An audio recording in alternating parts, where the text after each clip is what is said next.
Assalamualaikum warahmatullahi wabarakatuh. Balik lagi bersama saya Yogi Alhamdulillah Putra. Di sini saya akan membahas mengenai pertanyaan yang terdapat dalam forum 14, yaitu tentang penjelasan mengenai atlas atau kertas kerja audit. Nah, pada forum 14 ini terdapat 4 pertanyaan yang akan saya bahas, yaitu saya akan membahasnya secara satu persatu. Pertanyaan yang pertama adalah, jika saya sebagai auditor eksternal, bagaimana cara saya mengorganisasikan kertas kerja audit?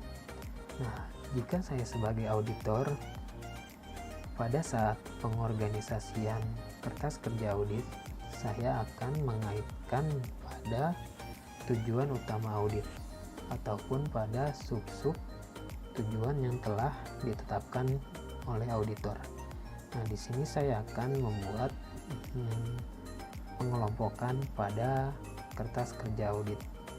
Pengelompokan pada kertas kerja audit ini harus didasarkan pada sasaran utama ataupun pada tujuan yang telah ditetapkan. Nah, pada saat pengorganisasian kertas kerja audit, saya akan mengelompokkan keterkaitan pada masing-masing kelompok dengan menggunakan sistem pemberian indeks dan sistem klasifikasi kertas kerja audit.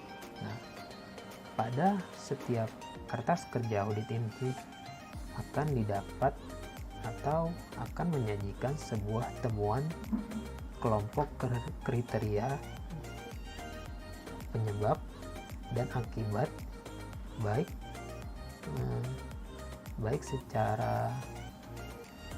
temuan secara rinci maupun dalam bentuk kesimpulan pada masing-masing elemen tujuan auditor tersebut.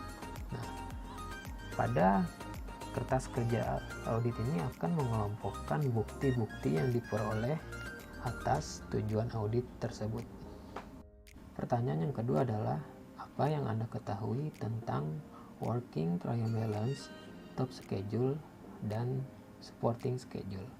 Nah, working trial balance adalah suatu daftar yang berisikan saldo akun yang berasal dari buku besar pada akhir tahun yang telah diaudit dan pada akhir tahun sebelumnya. Nah, dalam proses auditing, working trial balance dipakai untuk meringkas penyajian dan penggolongan kembali yang diusulkan oleh auditor kepada kliennya dan meringkas penyesuaian dan penggolongan kembali saldo akhir pada setiap akun yang terdapat pada buku besar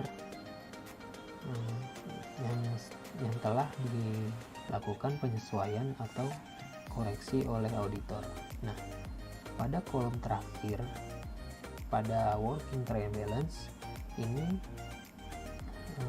auditor akan menyajikan draft final pada laporan kliennya yang telah diaudit oleh auditor. Nah, draft final ini yang akan diusulkan oleh auditor kepada kliennya untuk dapat dilampirkan pada laporan audit. Lalu, top schedule atau schedule utama adalah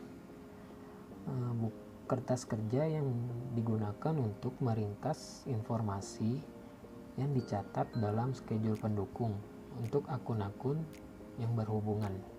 Nah, schedule utama ini digunakan untuk menggabungkan akun-akun buku besar yang sejenis yang jumlah saldonya akan dicantumkan dalam laporan keuangan dalam satu jumlah.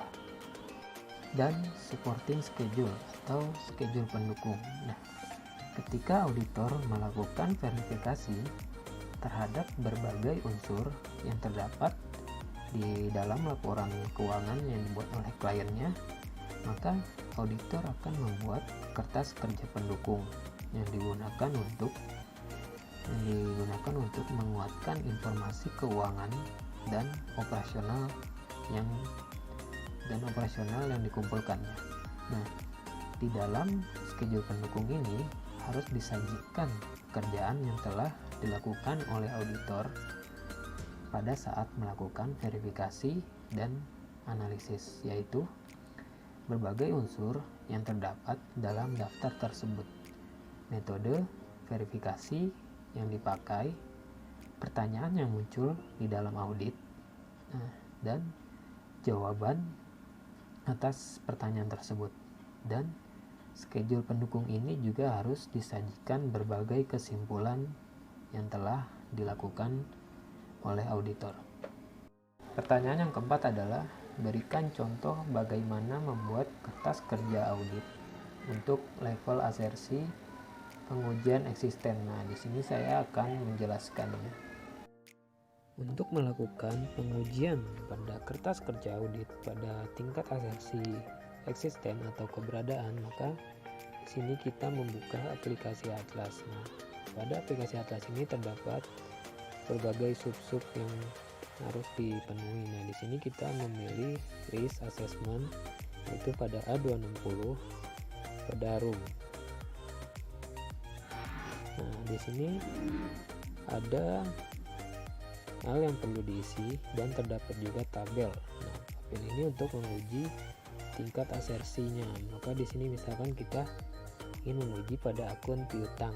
Nah, di sini tulis piutang, lalu saldonya berapa. Nah, di sini akan dicek bagaimana rentan atas risiko keuangannya, inherent risk, control risk, dan di sini juga terdapat room pada level asersinya. Apakah piutang ini ada pada tingkat level asersi eksisten. Nah, maka di sini akan di checklist pada eksisten, apakah eksisten, complete, AC atau valuation.